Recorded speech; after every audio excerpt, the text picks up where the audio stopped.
Well, hello there, young'un. I'm Oliver Fell. Yes, let's get it out of the way. I am very old for a tabaxi. Don't mind the scales. Look, I'm far too busy keeping these idiots from the executioner's axe. Maybe we can talk later. In the meantime, why don't you settle down and listen to this week's Campaign Spotlight. Hey there, Misfits and Dragon Slayers. In this week's Spotlight, we're chatting with Greg and Casey of Black Shield Productions about running con games. Let's roll initiative.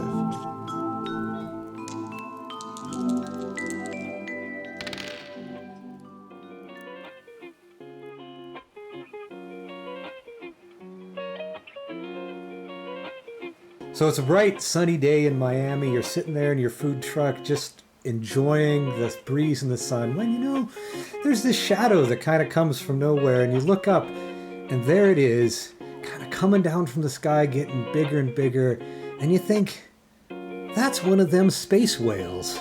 What the heck is it doing coming down from the sky?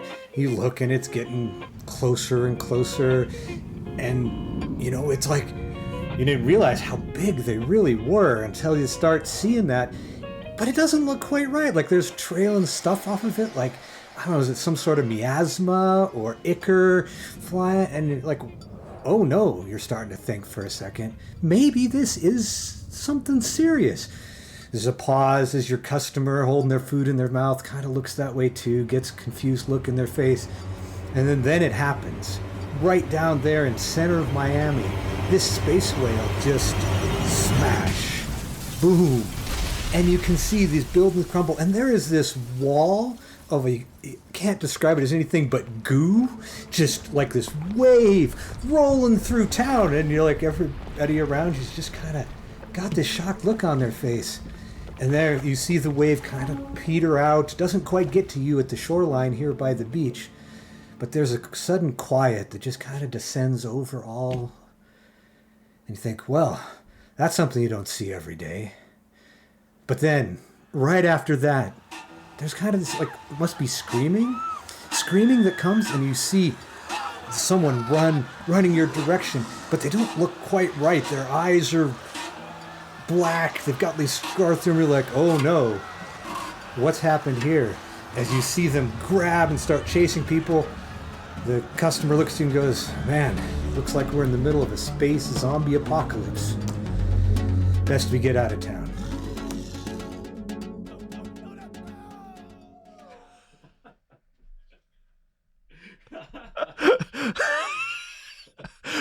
This is the most sense of impending doom in a nonchalant way that I've ever heard. Thank you so much. Greg, welcome to Campaign Spotlight. Yeah, thanks. That was the opening to Journey Home Apocalypse, part 1 of Journey Home, where the apocalypse started in our mostly modern but slightly fantasy sci-fi world that had already made some contact with aliens.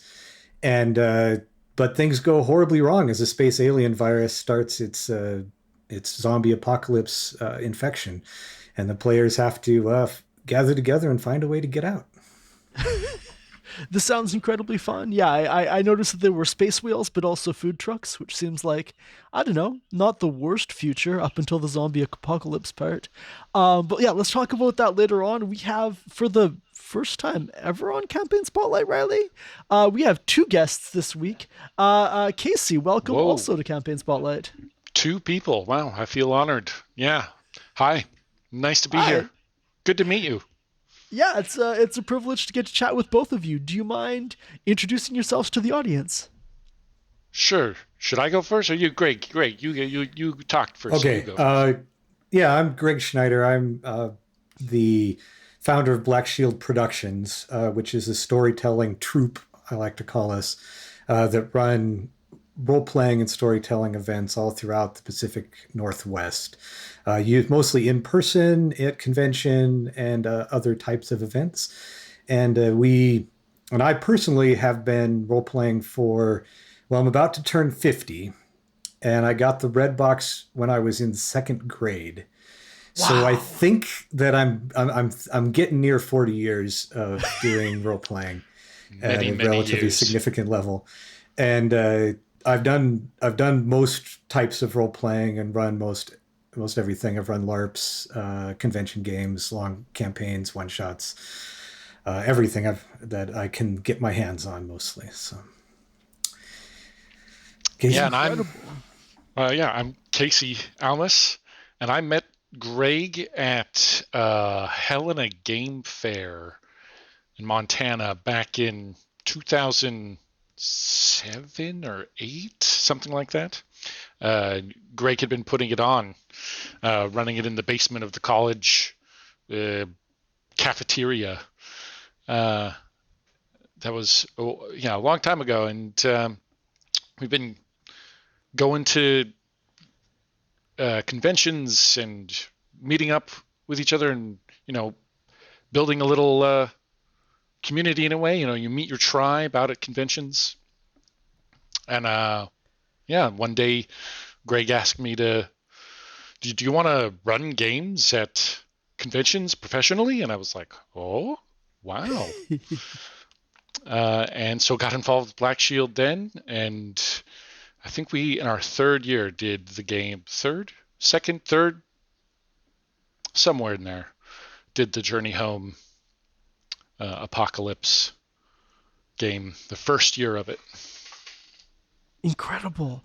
Yeah, I mean, we both love going to cons like this as well. This year we went to OrcaCon, and we were recording there, but also just just vibing and enjoying like all the cool stuff happening, and people were so enthusiastic and so like devoted to the Black Shield games and being like, to me this is like the big highlight of coming to OrcaCon is getting to play in this game, and it was really cool to see that. Do you want to talk through, I guess, just for the audience, what you mean by con games? What kind of games these are? So the Treasure of Dragons that we were running at OrcaCon is kind of one of our specific signature events, which is designed to be this convention game, which is where con game comes from. In the sense, not just like it's a game that runs at a convention, but it's actually like a thematic game for the convention and kind of fits the convention model. The con game is designed to be a drop in, drop out, so people can play as long as they want, jump in there, do their thing, get an experience with role playing. In fact, at a core, the con game is designed to reduce as many barriers of entry as possible into the role playing genre. So the people who are coming to a convention and haven't really done role playing or want to experience it can do so in like the least challenging manner possible. They don't have to commit to 4 hours. They can fit it in whenever they want because it goes on during the day. And at the same time, they get to share that story with all the other players at the convention. It's one of the big things about it that we really like is kind of creating this larger story that more than just 6 people can get involved with throughout the convention. I don't know, Casey, what else you find really exciting about con games? It lets people. It's not just more than 6 people, but it's also more than one day. And as time has gone on, we've sort of changed how things do and try to avoid burnout and stuff like that. But it lets people kind of build stories over the whole weekend, over the whole convention. And that's pretty cool. Yeah. And hearing that, people want to go to it, it's like their highlight at a convention is, I don't know, feels good to be able to, have that said about this thing. I by the way, I was technically not running at OrcaCon, but it was cool to see it from the other side. I got to play in it, and it was really neat seeing this thing from the player's perspective. Yeah, and I probably should mention, like Black Shield as a whole, we have about 10 game masters that operate. And any given event, we usually have 4 to 6 of them that are doing the running and plotting and participating and kind of making it happen. That makes a lot of sense. Yeah, I think it was Molly from Black Shield who was running it when we were there, and a very enthusiastic table of players. I'd love to understand So there's a lot of things I want to get to, and I want to understand what you mean by barriers to entry, and I want to understand, the nuts and bolts of running this. But I was wondering if you could first just describe what your experience was like getting into con games the first time. So I'm going to take this one, although Casey will jump in as he does. Oh, yeah. But this is one of my favorite questions. Casey was pretty involved. The way back at the beginning, I've spent a lot of time going to conventions. I did Gen Con. I've done Gen Con multiple times, done a lot of the regional conventions. And there was kind of just this general feel that like there's just a lot of challenges with like scheduling and getting people to games and also like knowing you're going to have a good game, right? Like it's really easy to go to a convention game and you get there and you sign up for a 4-hour game and it turns out it's not your fit. It doesn't fit you. And what do, right? Like that's not what you're after. And it's a tough, because if you leave, you actually kind of impact other people there too a lot of the time and the story. So it's a commitment. So we had this trip. We got some people in the car. We drove to, it was at Spokane, which was in Spokane, Washington, and 4-hour drive. And we sat around and we just brainstormed the whole time about what to do. And what we came up with was we wanted something that wasn't time bound, so people could show up at any point in time. We wanted something that was easy to get into, so from both the perspective of a system and the perspective of the story. So we, in that sense, like a system wise, we used Fate, which is really, and we had, to be fair, we use Fate light, make it very, very light system wise for what we're doing. Based on Fate. Loosely based on Fate. And then we decided we were going to do something that also at the time was really well understood by the general populace around stories, which was Marvel superheroes. So we said, okay, we're going to do this story. So people generally will know what the theme is. People will know what's going on. And we're going to go to this little convention. It's actually first time it had run in Great Falls, Montana. And we talked them into giving us the basement room for the whole convention. And we're just going to come down and play games in there. And so we got together, we started writing up a bunch of like superhero plots. We came up with an overarching plan. And I got Casey and our other GM James in my basement the night before, learning how to run Fate, which we learned wrong, and we ran it wrong the next day, but that's another story. And we showed up having no idea what was going to happen, right? Like we got into this space and we're like, oh, hey, just come drop in anytime, do this role-playing game, random people. I felt like I spent quite a bit of time, especially at the beginning, trying to just, do recruiting rather than playing. But what happened is that we got like a couple hours in and we're like, oh man, we need 2 tables because we have too many players. It really started to take off. Yeah. And it was kind of crazy. And we ran it for 2 days. We had a Friday night till midnight. We ran it all day the next day. It was just the 3 of us. We did a finale where we set a clock running, a real live clock, and said, okay, this is how long you've got in order to save the world. And then we had, did we do 2 tables? I don't remember if we did 2 tables for the finale. 2 tables finale. You did. It was you and finale. you and James both did it.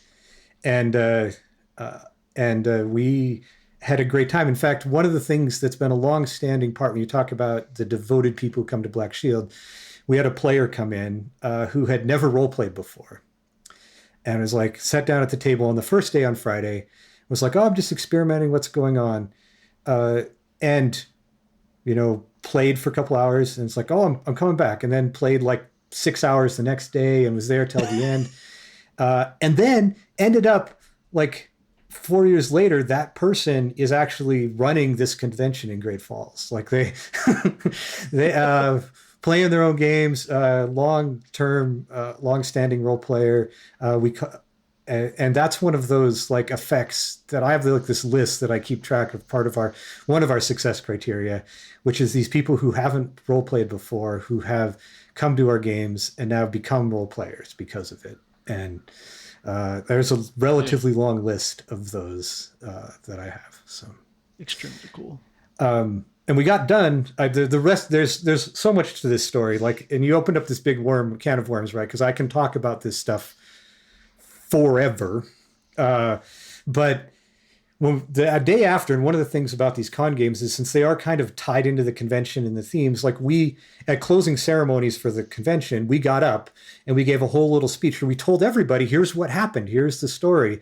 And we gave out awards for like great role playing and stuff. There was some famous lines like the player who played Spider-Man who looked at the scene that destroyed the Empire State Building and some other ones and looked at the crowd and said, "This is why I work alone."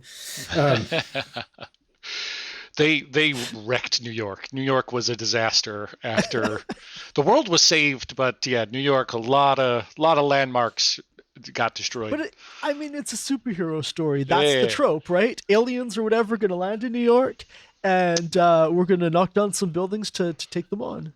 We had this map of New York and like stickers of flames that we just were all over the place, representing places that we had visited and had a, like a 1 hour plot that takes place, and they fought some bad guy or sentinels up the Empire State Building blowing up, and it's good fun.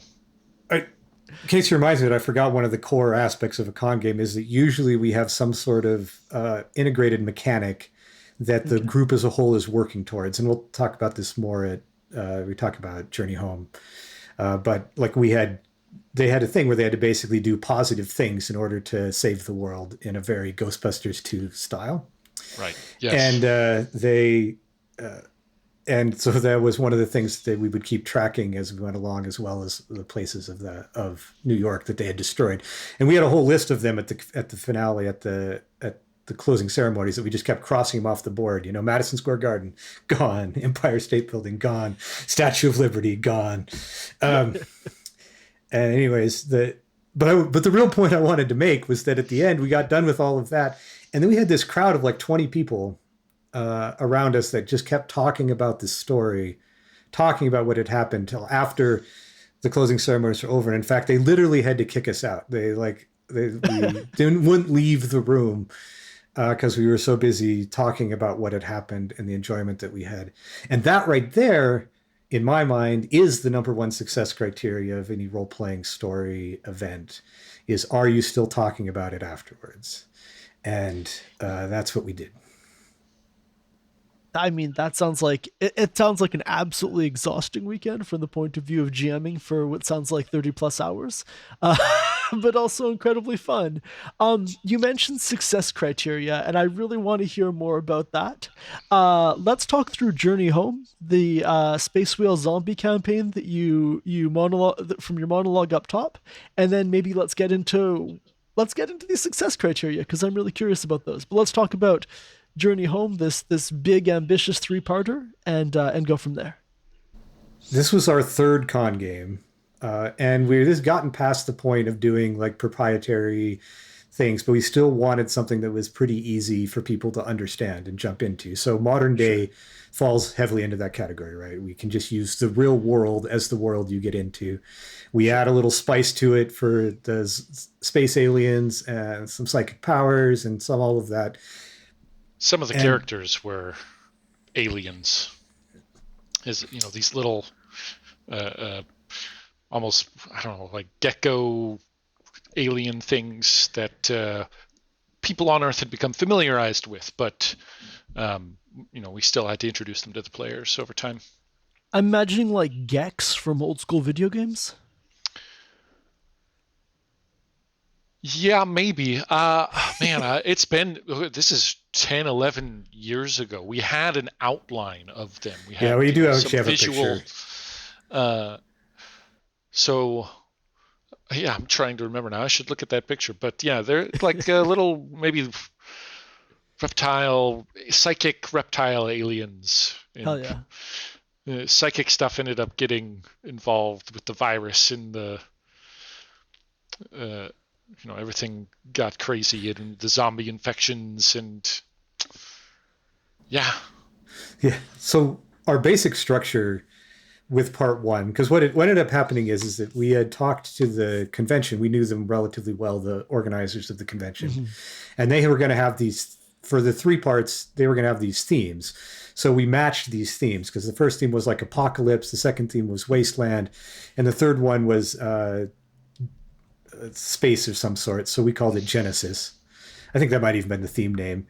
And so we kind of created this 3-part arc. So the first is so ambitious. Well, it wasn't one con. That was 3 different conventions, right? So we knew ahead of time what they were going to do. Is it 3 successive years at the same convention? 3 successive years at the same convention. So incredible. Okay. So we'd done 2 con games before here. We'd done we'd just done 1 con game there. Because the first one was our Dresden Files one that we did before that. Oh boy. And which whole story there too. But all of these, I mean, that's the whole point. All of these have story, right? Like we're making stories. So that's what we do. And this one, so the basic concept of part 1 was that they were starting in Miami, because we tried to pick the place as far from Montana as we could. And that was it. And they start there, and they basically, the goal was we were going to have them journey to a safe place, and as everyone knows, Montana is a great place to be in a zombie apocalypse, right? We're not a lot of dense population. We have some good places. And Missoula in particular, Missoula, Montana, which is where the convention was actually relatively, like, it's even got some good geographic features to like isolate itself.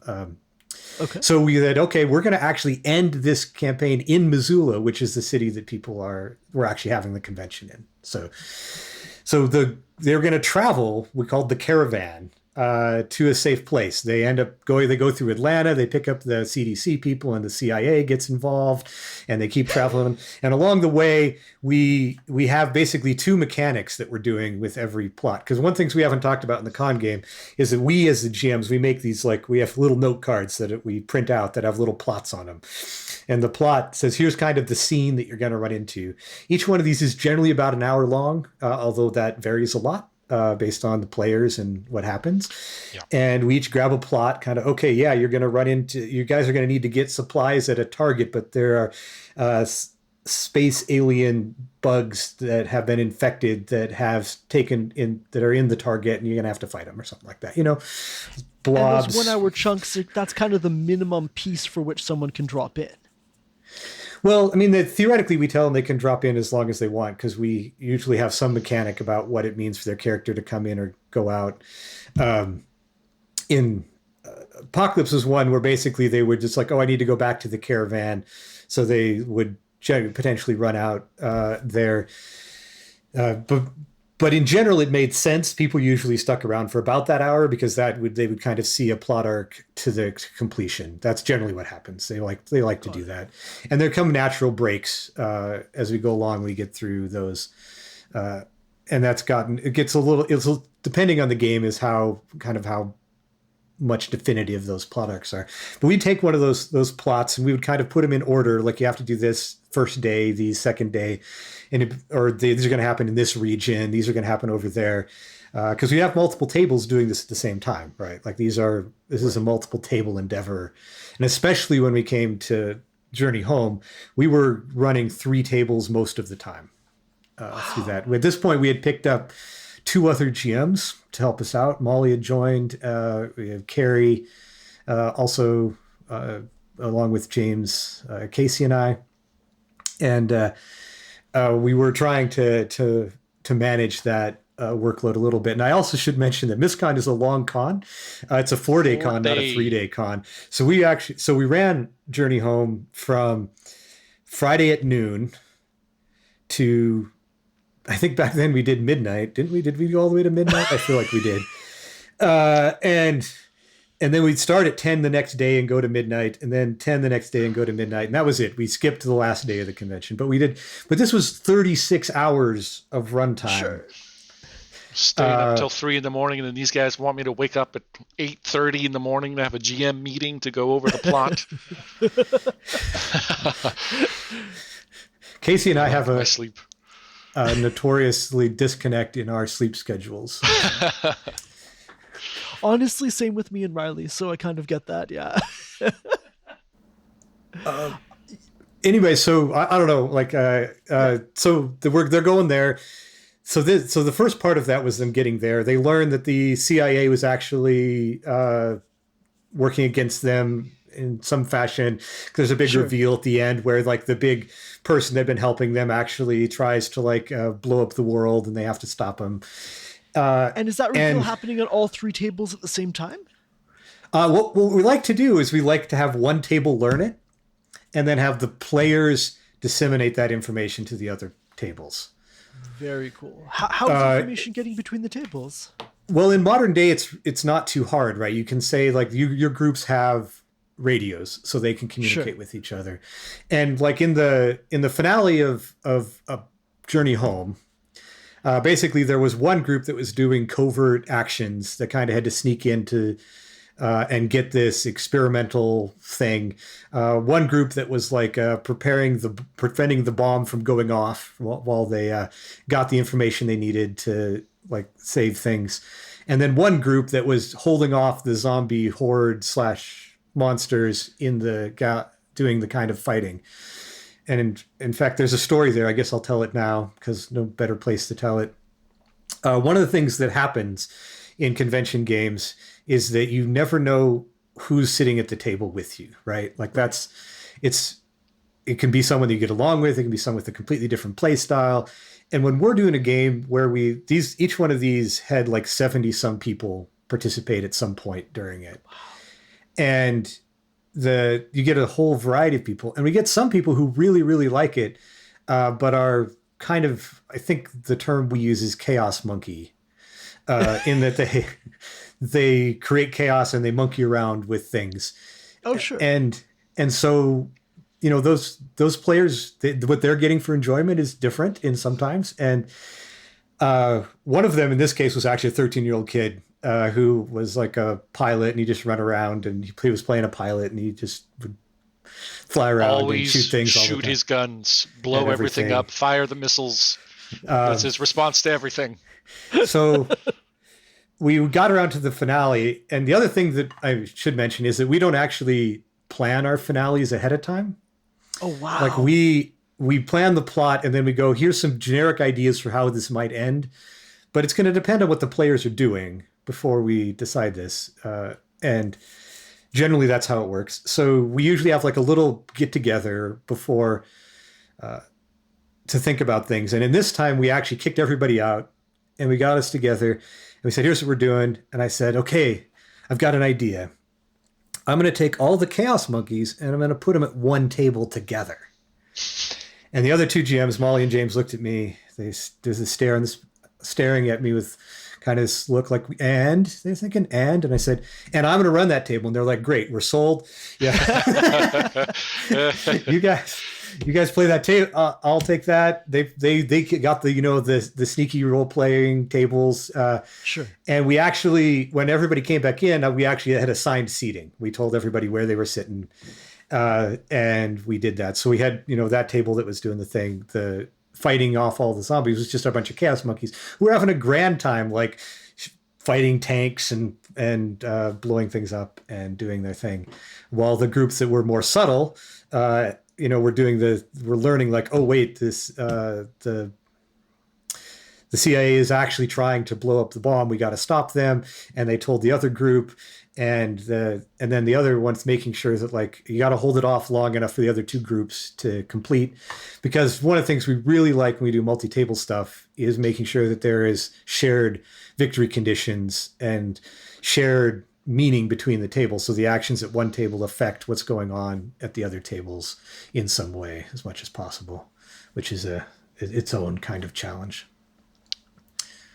Anyways, There was one, I'm trying to remember, one of these years we did the Journey Home series, we had five or six tables maybe for the finale going. I think we had one more table each year. Yeah. Was it the third year? 3, 4, 5. We were outside, and we needed to go outside into the big pavilion they had, and because we didn't have enough space. How was managing 5 or 6 tables? Ooh, chaos. But one of the things I think we benefit from with the con game, the way the con game is kind of structured, is people are willing to put the buy-in into the overall like high concept of what we're doing. So people are willing to kind of buy into this 5-table madness where everybody's doing different things.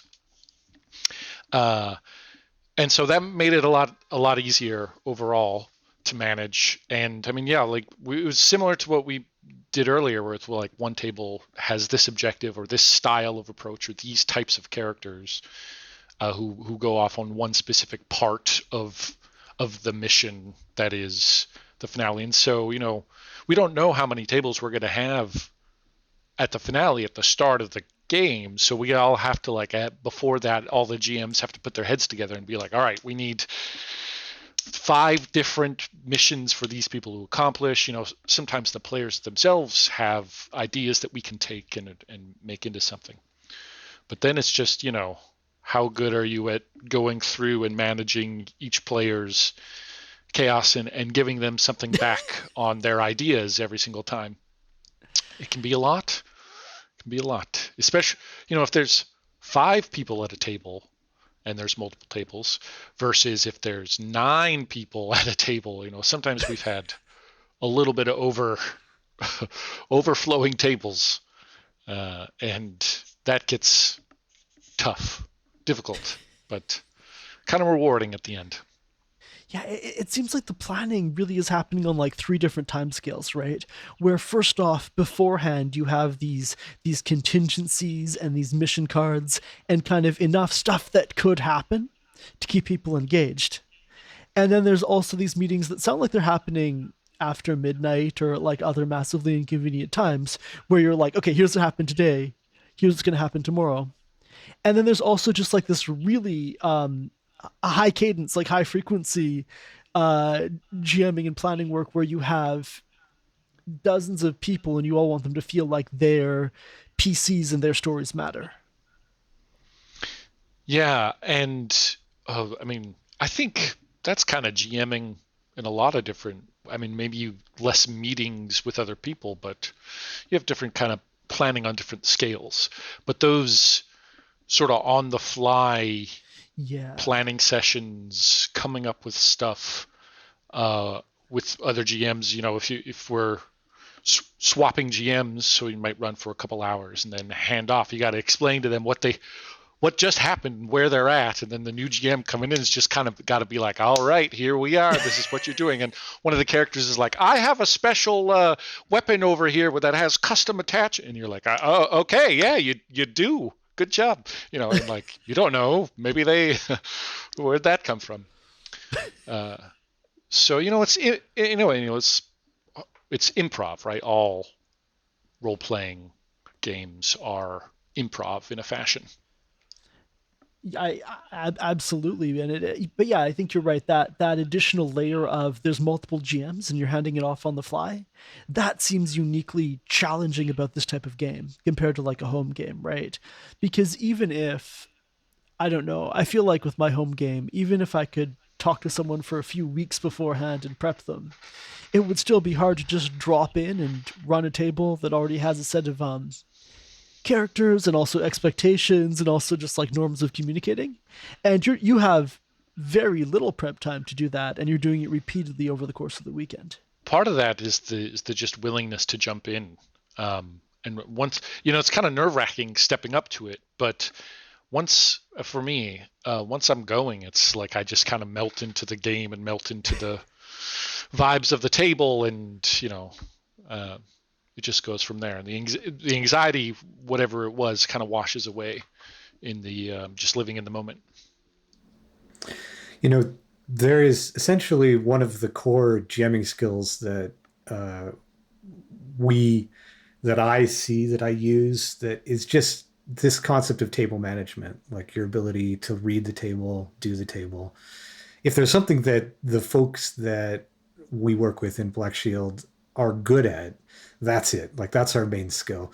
We're not necessarily like the dramatic. I don't do voices. There's a whole lot of that kind of like improv entertainment that we aren't as good at potentially in a lot of ways, but we are really good at sitting at a table, reading people, and trying to figure out how to maximize the fun of each person at the table. Because that's the goal, right? The ultimate goal is like, what is it that you're going to find fun in this scene? Making sure each character has a little bit of a time to spotlight, let their character shine, let their character have an impact, give them something, give them a story. And then even better when you can find two people to share that story, three people to share that action. I really am a huge fan of this concept of like, overall combat or overall, like, I don't know what you call it, like the group check or the group result. Right.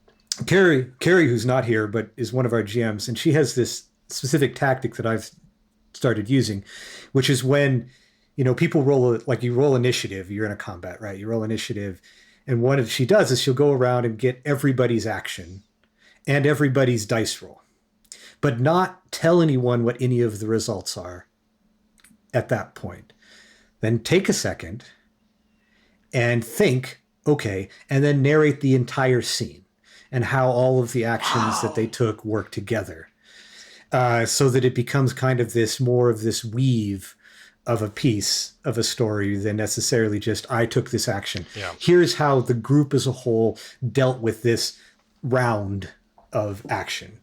And that's doable. I take that out of, I mean, con games and Fate makes that really easy, but I often try and do that in other systems as well, because it helps bring that we're doing this together. And also the whole like combat can also feel like, oh, it's not my turn, I shouldn't be paying attention. And you can't do that if like all your action is all weaved together, and you could potentially change those. It's good stuff. So we do a lot of stuff like that at table management.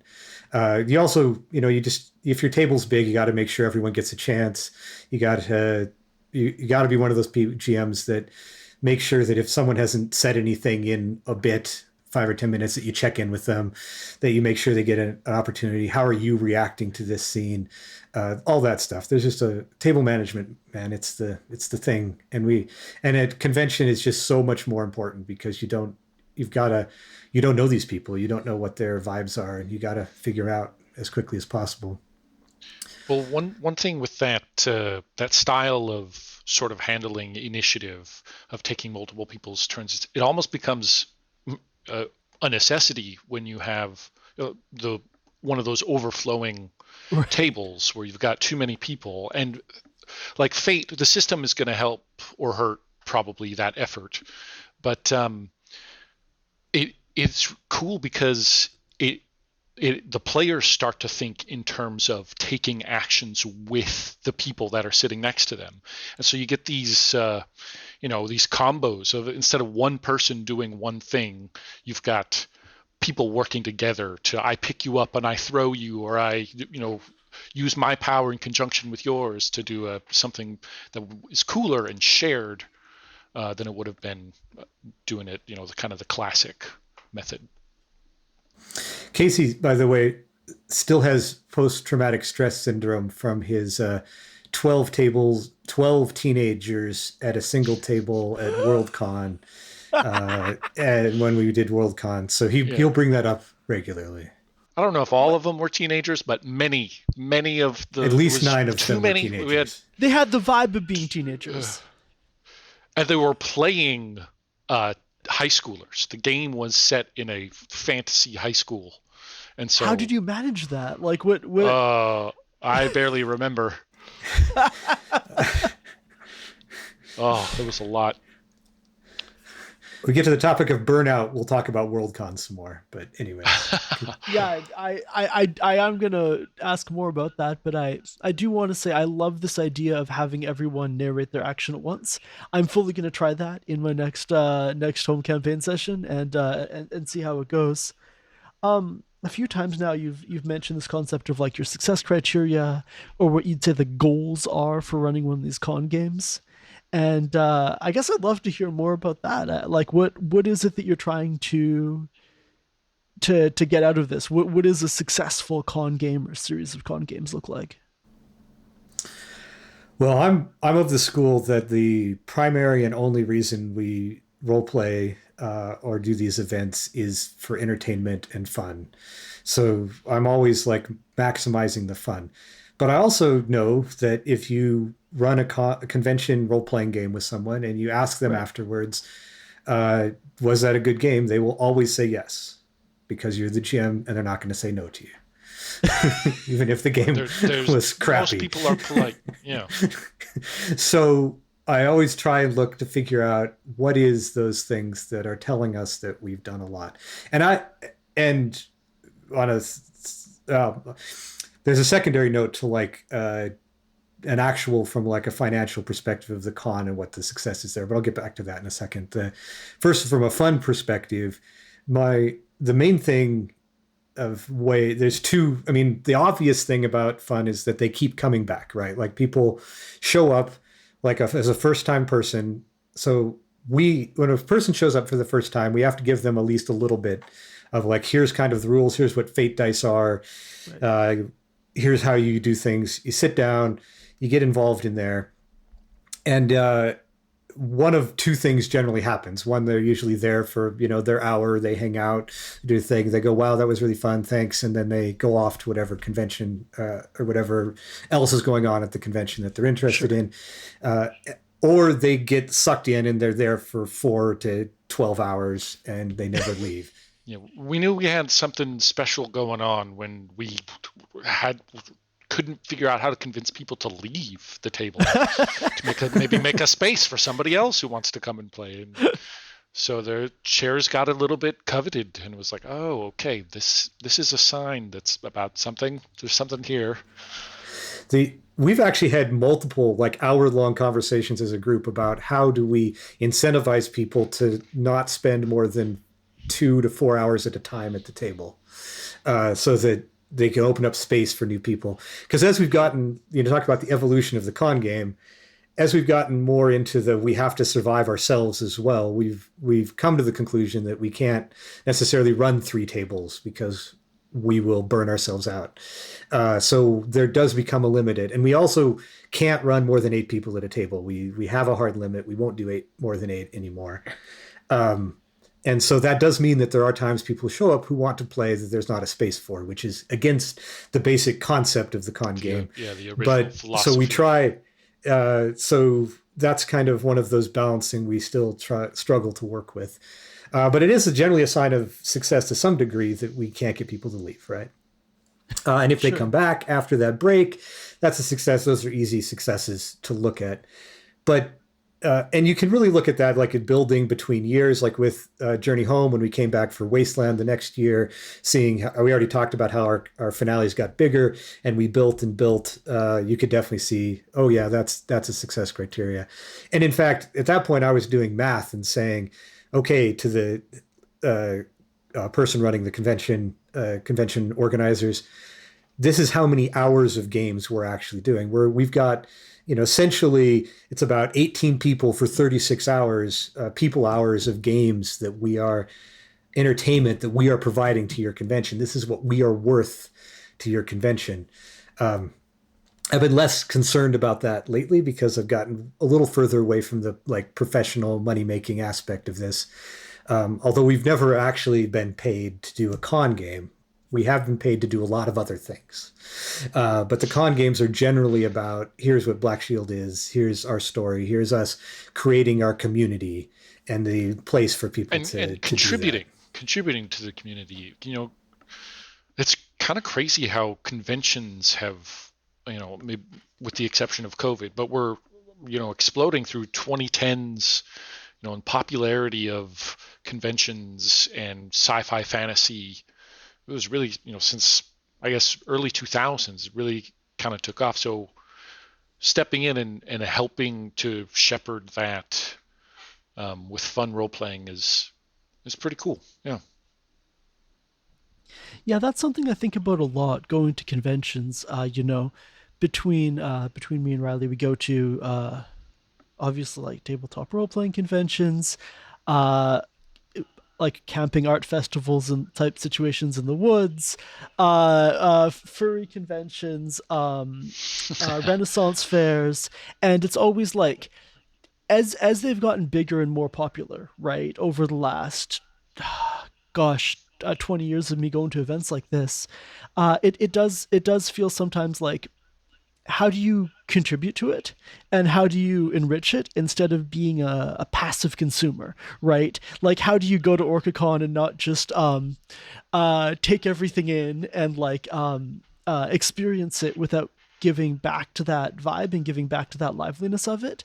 And one thing I was really struck by on the floor at OrcaCon was how much the game you were running there was, or that your team was running there, was contributing to like the liveliness and the vibe and being like a net, I don't know how to say, it's like a net producer of culture, as opposed to kind of passively consuming, which feels so easy at a convention, especially once it's big. I feel like, Casey, this is the time to bring up the Father Joe's funeral story, because I think it ties together like success criteria, culture, community, and even gets me to start talking about part 2 of Journey Home. So in the first part of Journey Home, we kind of had sometimes, characters, players kind of end up being leaders. And we had this one, his character's name was Father Joe. He was, his character concept, if you know Fate, was preacher with a gun. And he had kind of become one of the de facto leaders of this caravan, right? Like, he was the person that the other characters had looked up to. He'd kind of given direction, and he stepped into that role. It's even better because the player himself wasn't very used to being in that role, so it was kind of unique for him. So we had a whole year, right? This Father Joe was one of the main things. So we come back to the second year, and he's like, well, the same player shows back up. So we go, yep, we got Father Joe for you. Here you go. You get to keep playing Father Joe into the next year.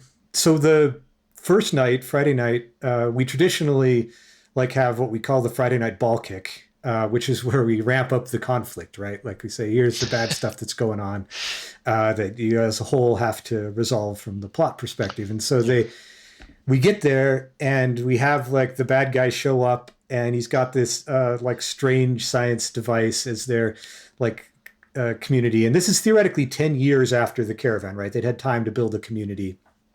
Right. And so but what happens is that in order to stop the bad guy, Father Joe grabs the dimensional bomb and gets just sucked into that and dies. Oh, shoot. And did you plan this out with the player before, or was this just kind of what they were doing in character in the moment? It was completely ad hoc improv thing that happened. And in fact, we have little buttons we give, went out in a blaze of glory for characters that died during our con games, which we have, usually we get at least one per con game. But the whole, at this point that happens, right? It's Friday night, so it's the very end of the day. So the story ends after that. We stop playing, and there's a whole community of folks who had played with Father Joe both that day and the previous year, and they were like, we can't believe Father Joe died. And not everybody was there at the time, right? Because people were doing other things. I wasn't there. I wasn't at the table when it happened. And I was sitting there, we were running a LARP, and someone comes running up and goes, "Did you hear? Father Joe died." And I'm like, "What?" And that right there is success criteria, right? Because this thread of this story, this event came through the convention, and everybody's like that. And so, the next morning on one of those meetings Casey's talking about, where we got him up really early and said, "Oh, we got to talk about what's happening the next morning." We're like, "Okay, first thing this morning, we're doing Father Joe's funeral." And so we come up with the whole plot, we're going to have the bad guy do this during the funeral and all of that. And we created this new adventure for everybody for Father Joe's funeral. We told everyone that was what was going to be that morning. So, we're just getting in there. It's pretty packed. We start doing our thing. The bad guy shows up to do his thing.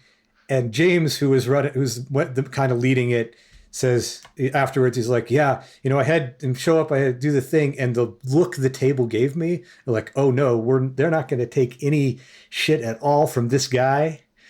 This look, daggers of evil. I believe it was a Steve. Was it Steven Seagal is the bad guy in this we one? did use a analog of Steven Seagal as the bad guy. Yeah, that's an accurate statement. Because Doc Awesome ended up with Steven Seagal's sword after this. Because Doc Awesome was another character. His name wasn't Doc Awesome. It was just became that during the game. Sure. And he kind of became the new leader after Father Joe. And he was leading the funeral. And so we basically sort of scrapped our have the bad guy interfere with the funeral plans halfway through because we're like, well, we can't do that. There's going to be an emotional response if we mess this funeral up. They need to have this happen. Yeah. And so we basically just had them do the in-game mourning, this whole episode with Father Joe thing. Yeah. And the fun part, another fun part about it is that as he was going through the dimensional portal, his like hat came off like in an Indiana Jones kind of way.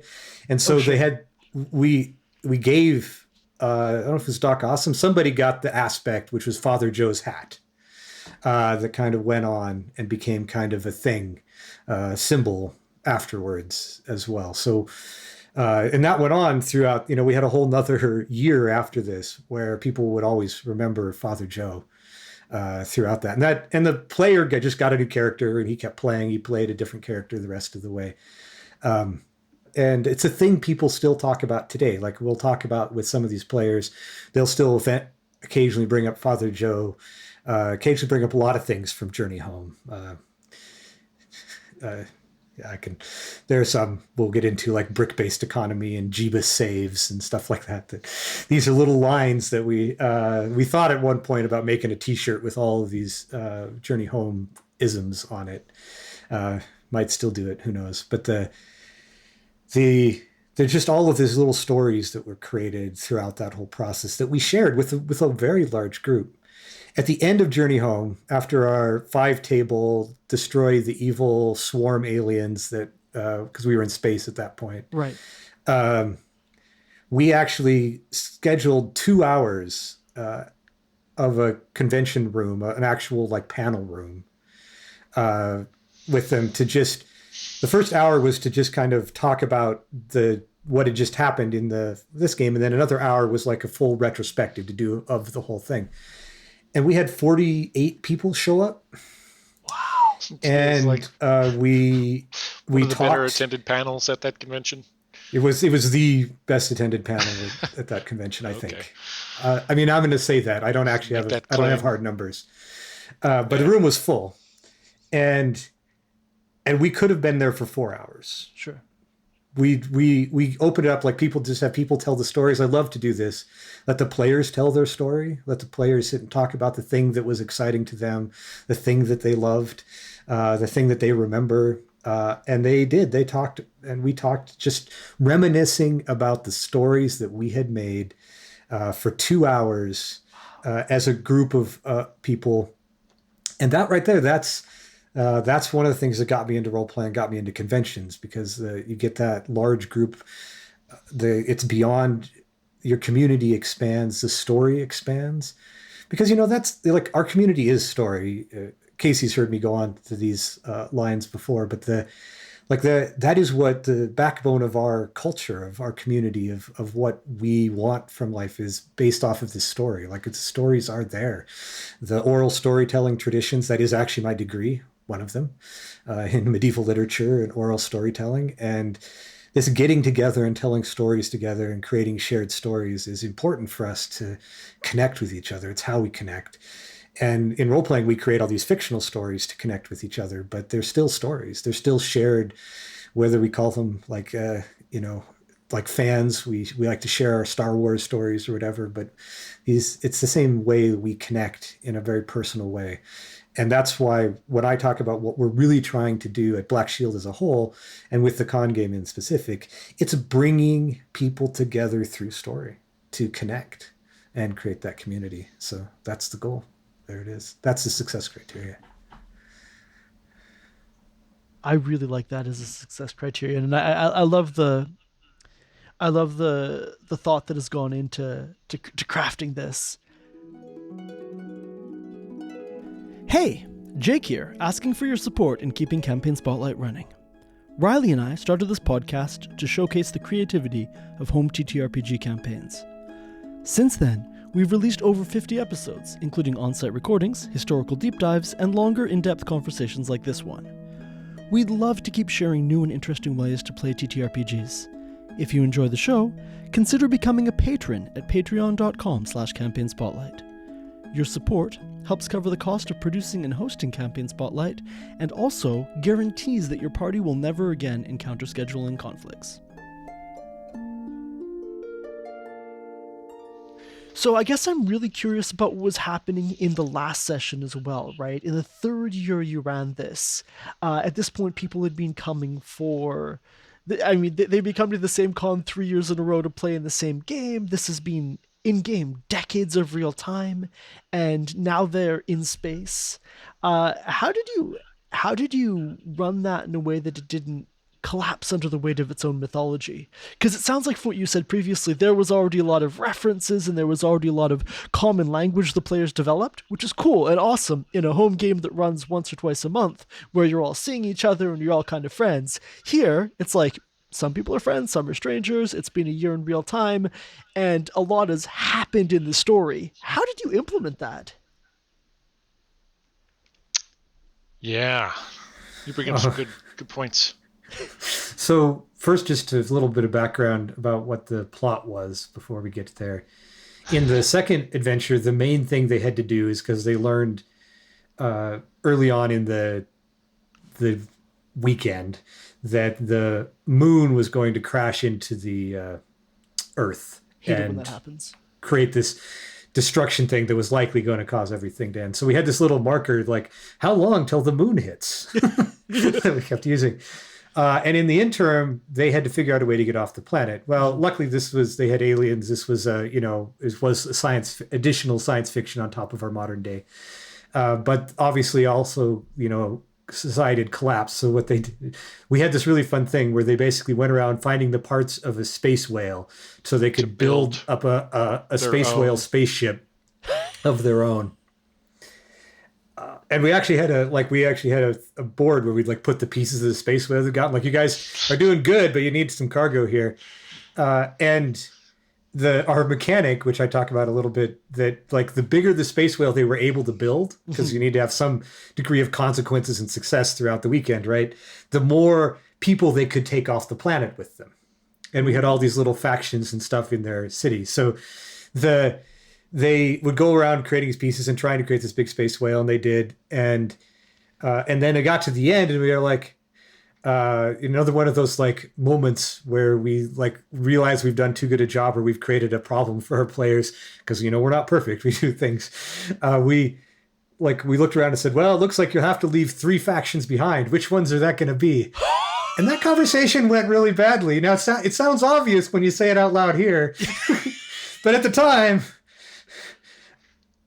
And so the short answer is all the factions ended up getting on the space whale, right? They weren't leaving anybody behind, but it became more of a, how do we get the other 3 factions on the space whale, and what are the consequences / side that we did. But it was a very interesting conversation. The second time during that weekend that we felt as the GMs that the players were about to gank us. And we had to adjust. I feel like it's fun to be the kind of GM who offers tough choices and holds a hard line, but then ultimately there are more of them than there are of you, and you start feeling like you could be overthrown. Well, but it's back to the maximizing the fun at the table, right? Absolutely. Are we here to make a decision about leaving people on a planet that's about to be destroyed? Generally we're not, right? That's not the theme. And we talk about those barriers to entry. We definitely, one of the things about horror games and those other games, they're not necessarily what everyone wants to jump into. So more and more thematically, kind of having those generic themes that are good for the broad audience are what we tend to focus on. And this is kind of one of our more examples of fiddling with that a little bit. But yeah, so we did definitely make the decision right then on the fly that we were going to figure out ways to get more people in and make that the challenge rather than reconfigure our schedule instead of forcing the players to do it a certain predetermined way. because it wasn't going to be fun for him if we did it that way, right? Like that's, and there has to be consequences, right? Because consequences are fun. If your actions are meaningless, it's actually less fun generally. Right. And but that doesn't mean that those consequences have to be horrific or take away the fun themselves. Like in that. So, anyways, so they flew off into Space Whale, right? That's the end of episode 1. Is this whole community that they've created, both from the caravan and past to their community in there, flies off in the Space Whale to the third adventure where they get to find a new place to settle, right? Like, because they can't all survive forever in the Space Whale. They've got to go find a planet to settle. So we then essentially get to run an almost completely new campaign for the third one, because now they're in space.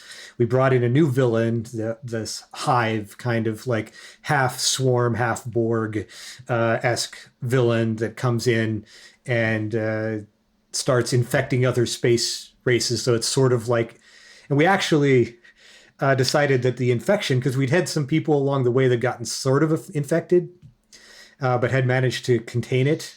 Okay. And that they ended up being a key point to like stopping this hive race, right? So that we actually got to do things that we had learned from previous that had become part of that.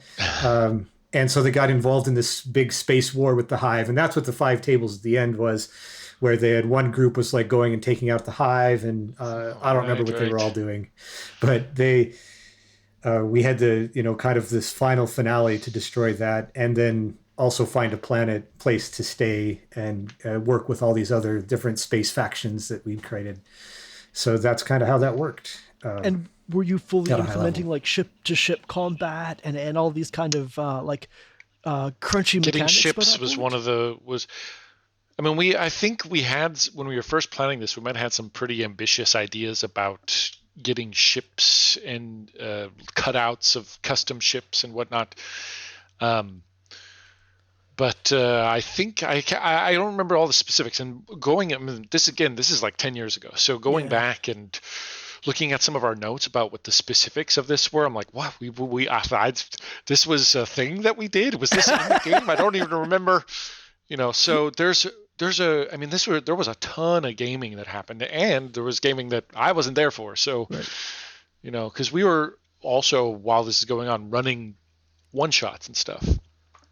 At the con at the same time or in between? Yeah. So, we'd GM for 4 hours, leave, go run a 4-hour game, have an hour for dinner or whatever, and then back for the finale, for another 2, 3, whatever the shift ends up being.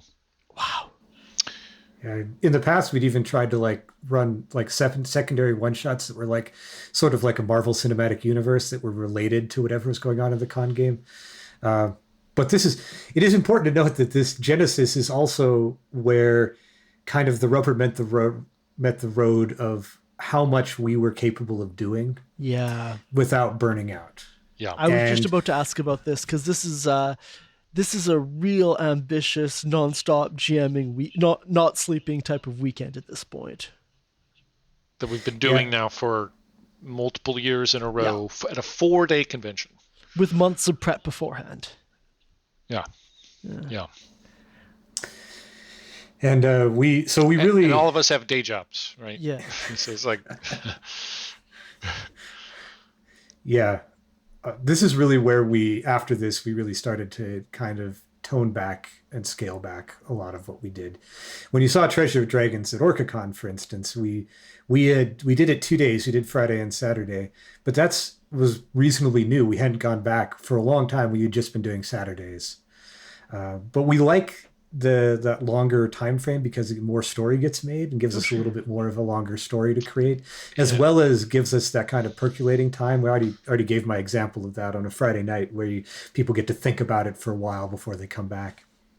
So we do like doing it over the multiple days, but we've definitely cut back and also limited ourselves to usually 2 tables at a time now, and making sure that GMs aren't running over 50% of their time at the convention, so that half the time is for their own, and if they want to go run games, they do or not. Most of OrcaCon, people weren't doing side games I was the only one out really doing side games. And I didn't run much at OrcaCon. Molly and Alex and Christina and Dean. Yeah, got to keep did most sanity. I mean, after some of with some of these miscons, it's like, oh, you just take a breath, just sit down and like just peace for try to find an hour to take a nap. Yeah. Your question had included the how do you stop it from collapsing under the weight of its own mythology? Yeah. I think, or how do you it's like, how do you deal with people making inside jokes when not everybody there is inside on the joke? It's difficult, actually. I think sometimes it can be over relied on with a good someone really well sits down at the table. There's a temptation to resist, or there's a temptation to make the inside joke and have that little moment, but most people aren't necessarily going to get it. Mm-hmm. I don't know. There's been different things that there's almost a natural, organic way of inside jokes sort of incorporating more people themselves in a weird way. I think some of them, there's some that sort of just by the nature of like, there was a drinking song that got started at one table. Wow. That just in its nature sort of spreads on its own. And so those sorts of inside jokes or mythologies are, I think, what you can rely on better than maybe what only one person's going to remember. Or maybe there's also the instance where people start remembering things differently and the inside joke doesn't land. They're like, haha, and they're like, I don't remember it that way. Or like, that wasn't me. It's like, that was that person. It's like, oh, whoops. So, I mean, like, everybody, nobody's perfect about I think we're lucky it didn't collapse under its own mythology. And I think moving it into space and letting new inside jokes, like the brick-based economy, when they're trying to establish trade relations with other spacefaring, that's where one of them just started going off about bricks and the brick-based economy, and it just spread. And I don't know, you just let the new ones come. Yeah. And you really were able to do kind of a soft reset for that third year because it was happening in space now. Yeah. The vibe had shifted. They're now gathering, piloting spacecraft and instead of, taking a caravan, driving sort of like the women from Mad Max to Battlestar Galactica. It does seem very Battlestar sort of a genre Galactica. Shift. I got to ask, how did things end? Like, what was the end of the journey home? Oh, good question. What was it? I knew he was going to ask that question. I mean, they did find a planet because they had made a good alliance and all that. But, I don't really remember the planet particularly well. And no one, it wasn't a big part of the whole story. Like, oh, yeah, we got there. We do remember very well that I don't even remember the character name. I just remember his mount, Jeebus. Ran off. They ran off with the space whale. Like, there was a whole group of them that said, well, yeah, even though we were talking about how the space whale was degrading because they just put it together from parts and it was going to fall apart throughout the entire weekend as part of, their need to get, they fixed it up and went off and did some stuff with it and kind of traveled the galaxy together. Along with we had their space goats, which were one of the alien races that they worked with that were good allies with them. And that they managed to save because the space goats have been really susceptible to the hives and been taken over by them. And so there was a lot of that we saved the universe kind of, and we did so together plots. But I think, that it is a journey home, right? So the whole goal of it is that they find the story sort of ends, right? That they get to find a place where they can sit down. And I think that that's one of those successes in my mind too, that we got to the place where we did this story. Doc Awesome doesn't need another aspect, another story or another sequel, because we got home and we started.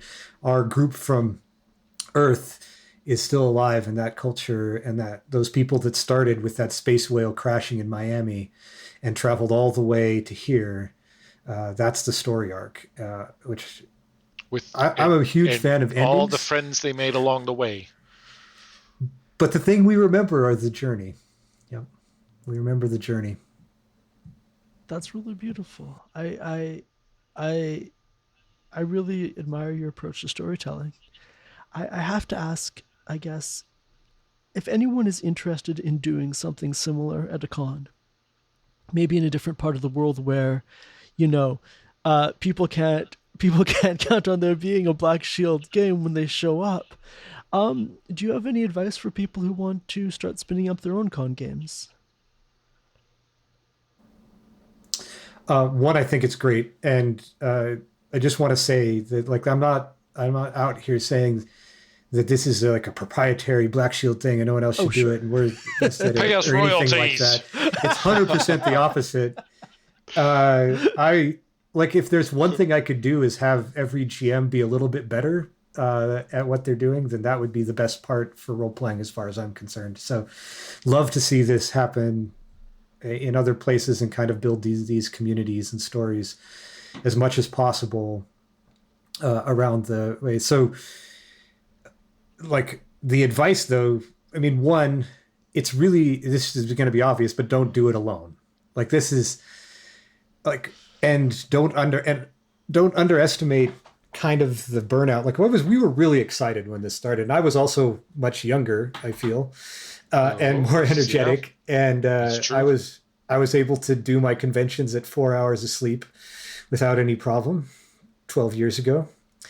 And I could GM forever. I can still kind of GM forever. I do love it. But it's a lot of work. And also taking care of yourself is a big part of that aspect, and being prepared to tackle that.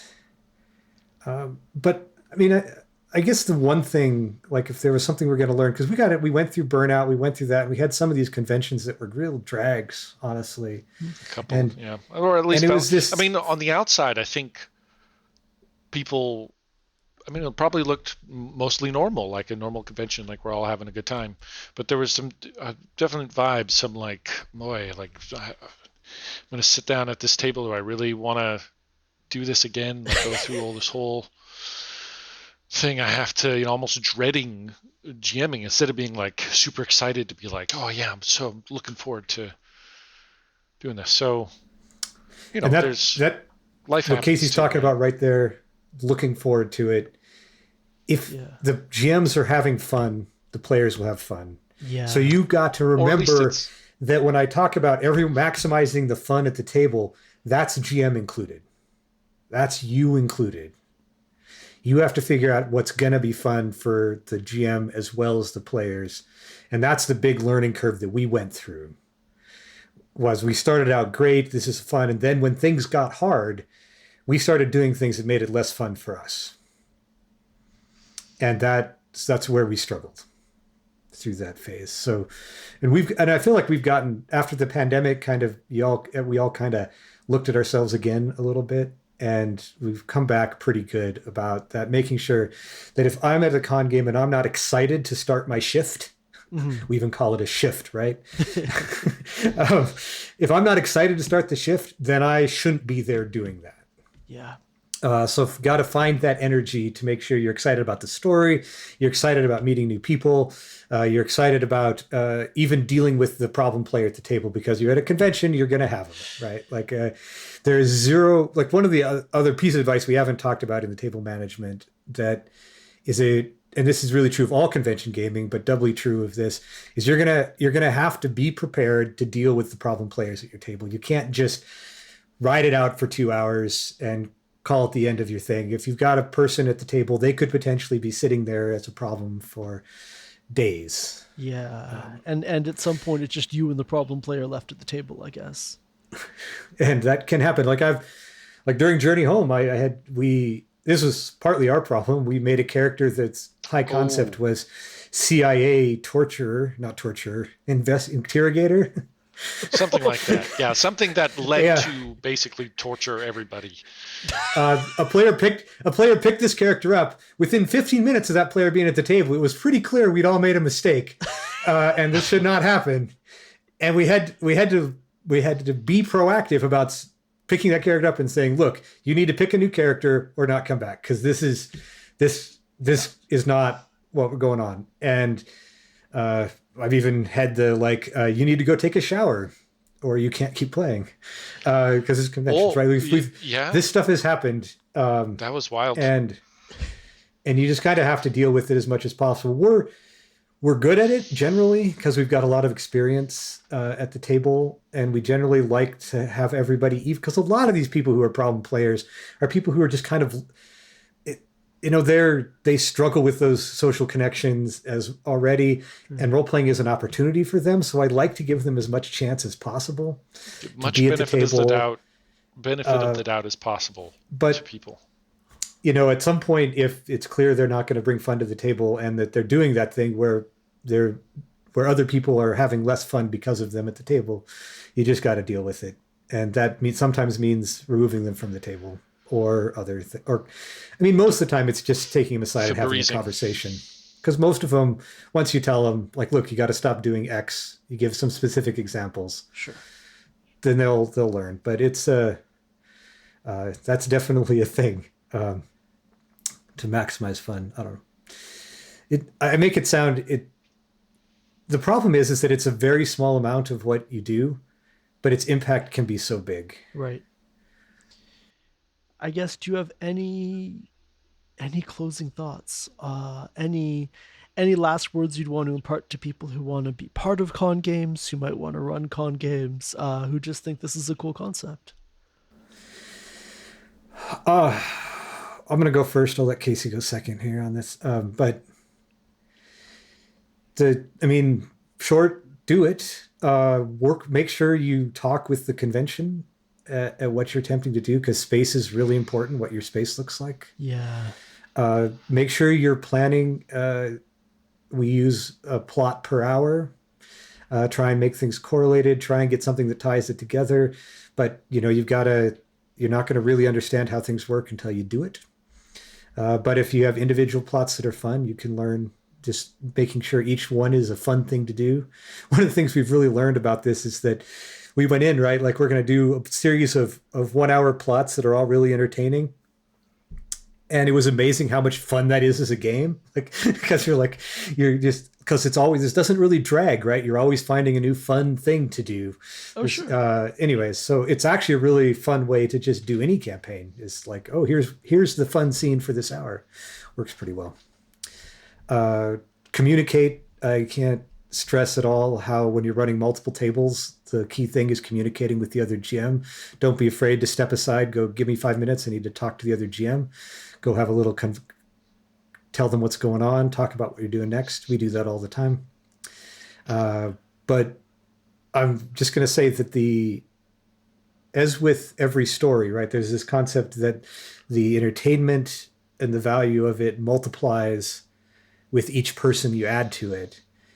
And I think that I really feel that way. Like, I talked about my large rooms of people who've shared stories, but I feel the same way about, like, plotting and working with a GM group together, that sometimes it's going to be really frustrating because you've got this idea and our schedules don't match. But like, in the end, when you get to share your secret story, like, oh, this moment happened and here's what happened with it, with a group that we're kind of in the in as well, it's amazing. That's where the value is. That's why you should go into this, is because you want to share and create a story with someone more than just yourself. Like, if you just want to run games, just go run games. If you want to do it as a group, then this is one way to do that. One way to share that GMing process, that storytelling process together. And I'm going to stop there. Yeah. Parting words. What's something? Half-assing is better than no-assing.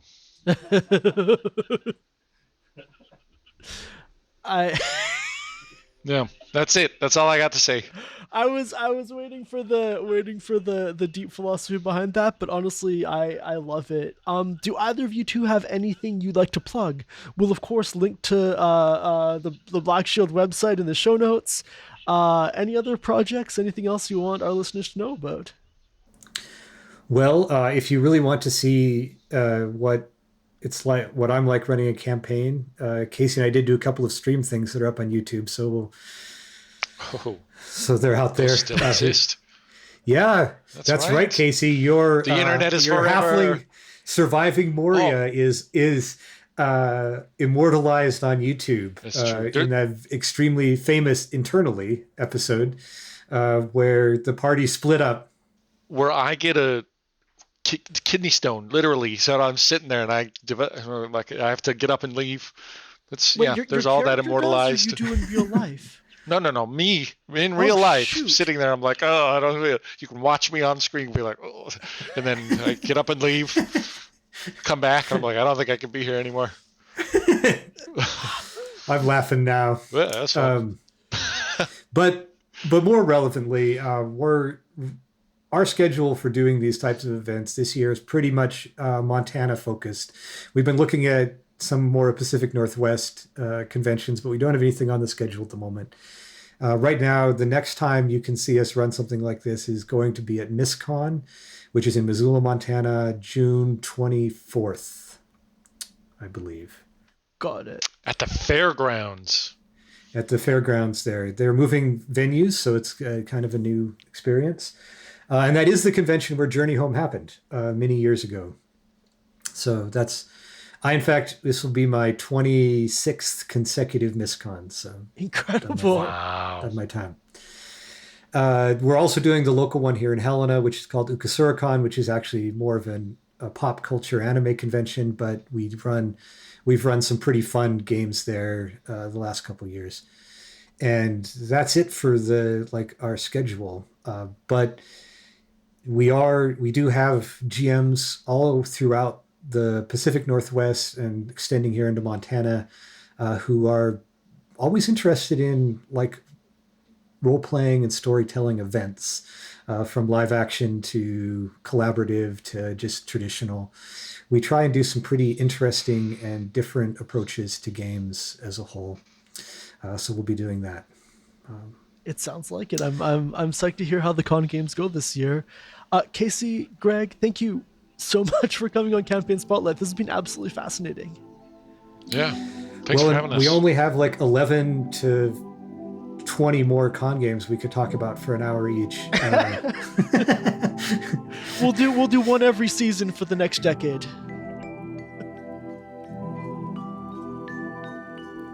That's all for this week. I'm Dungeon Inspector Jake. And I'm Production Master Riley. Thanks again to Black Shield Productions for making this interview possible. If you enjoy the show, consider subscribing and leaving a review, which helps other people find Campaign Spotlight.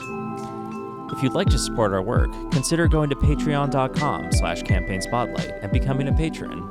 And if the phrase agate antlers advancing means nothing to you, then you weren't just activated as a sleeper agent of the Goblin Queen.